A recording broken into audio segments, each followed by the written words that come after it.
سر یہ بتائیں کہ مذاکرات کی پیشکش ہو رہی ہے تو کیوں نہیں جا رہے آپ مذاکرات کی طرف؟ مذاکرات کی 6 مہینے سے کوشش کر رہے ہیں، وہ اتنے ڈرے ہوئے الیکشن سے. مذاکرات تو ایک ہی چیز پہ ہوں گے نا، الیکشن کرواؤ. وہ ڈر گئے ہیں، کام پہ ٹانگتی ہے ان کی الیکشن سے. بائی الیکشن میں وہ پٹ گئے ہیں، ساروں نے مل کے لڑے، اس کے باوجود پٹ گئے. الیکشن کمیشن نے پوری کوشش کی دھاندلی کر کے ان کو جتانے، پھر گئے.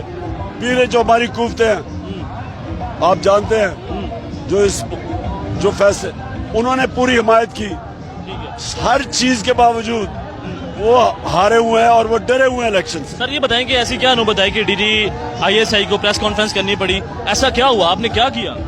یہ تو آپ کو D G I S I سے پوچھنا چاہیے، لیکن کہنا کہ میں غیر سیاسی ہوں اور اس کے بعد ساری سیاسی پریس کانفرنس کرنا، اور وہ اگر غیر جانبدار تھے تو بتائیں نا. یہ جو چور اوپر بیٹھے ہوئے ہیں، اربوں روپے کی چوریاں معاف ہو رہی ہیں، این آر او مل رہا ہے ہر روز، ان کی تو بات نہیں کی اور انہوں نے غلط باتیں کی. میں صرف ان کا ایک ایک جواب دوں گا، نقصان پہنچے گا اداروں کو. میں اپنے ملک کے لیے چپ ہوں، میں پوری طرح بول نہیں رہا. سر لاسٹ سوال کرنا چاہوں گا.